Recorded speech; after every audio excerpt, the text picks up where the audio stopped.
Hi, welcome to Wgeat. ನಾನು ಇವತ್ತು ಮೆಂತ್ಯ ಸೊಪ್ಪಿನ ಚಪಾತಿನ ಮಾಡ್ತಾ ಇದ್ದೀನಿ. ಇದು ಆರೋಗ್ಯಕ್ಕೆ ತುಂಬಾ ಒಳ್ಳೆಯದು.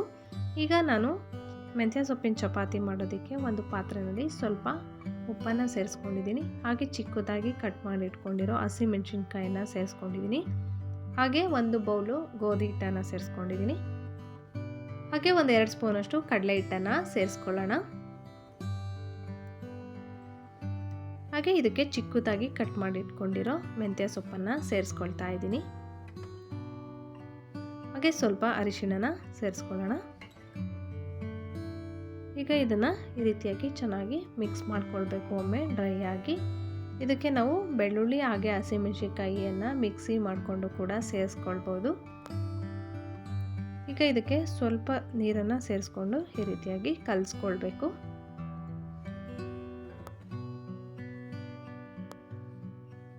ನೋಡಿ, ಈ ರೀತಿ ಸ್ವಲ್ಪ ಕಲಿಸ್ಕೊಂಡ ನಂತರ ಇದಕ್ಕೆ ಎಣ್ಣೆನ ಸೇರಿಸ್ಕೊಂಡು ಮತ್ತೊಮ್ಮೆ ಕಲಿಸ್ಕೊಳ್ತಾ ಇದ್ದೀನಿ. ಈ ರೀತಿ ಕಲಿಸ್ಕೊಂಡು ಒಂದು 10 ನಿಮಿಷ ಹಾಗೇ ಬಿಡಬೇಕು. ಆಗ ಹಿಟ್ಟು ತುಂಬಾ ಸಾಫ್ಟಾಗಿ ಚೆನ್ನಾಗಿ ನೆಂದ್ಕೊಂಡಿರುತ್ತೆ. ನೋಡಿ, ಈ ರೀತಿಯಾಗಿ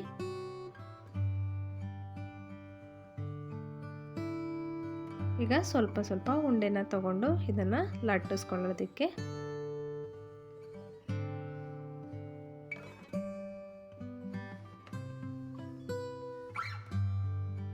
ಈಗ ಇದನ್ನು ಲಟ್ಟಿಸ್ಕೊಳ್ಳೋಣ.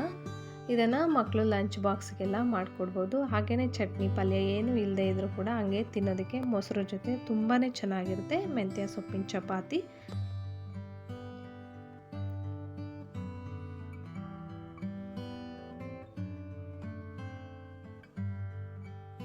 ನೋಡಿ, ಈ ರೀತಿಯಾಗಿ ಲಟ್ಟಿಸ್ಕೊಳ್ತಾ ಇದ್ದೀನಿ.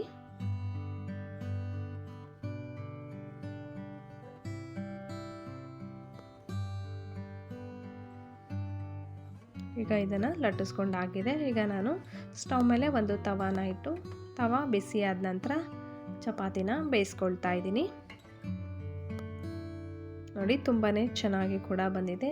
ಹಾಗೆ ಆರೋಗ್ಯಕ್ಕೆ ತುಂಬಾ ಒಳ್ಳೆಯದು ಕೂಡ ಮೆಂತ್ಯ ಸೊಪ್ಪಿನ ಚಪಾತಿ.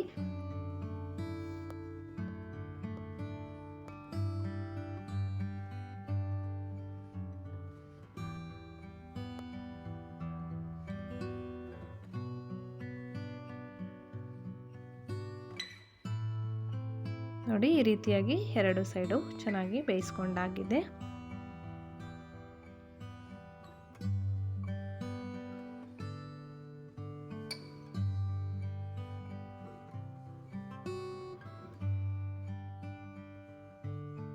ನೋಡಿ, ಈಗ ರೆಡಿಯಾಗಿದೆ ಮೆಂತ್ಯ ಸೊಪ್ಪಿನ ಚಪಾತಿ. ಈಗ ನಾನು ಒಂದು ಪ್ಲೇಟಲ್ಲಿ ತಗೊಳ್ತಾ ಇದ್ದೀನಿ.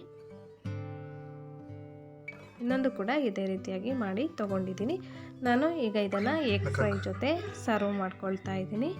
ಮೆಂತ್ಯ ಸೊಪ್ಪಿನ ಚಪಾತಿ ತುಂಬಾ ರುಚಿಯಾಗಿರುತ್ತೆ. ನೀವು ಟ್ರೈ ಮಾಡಿ. Thank you.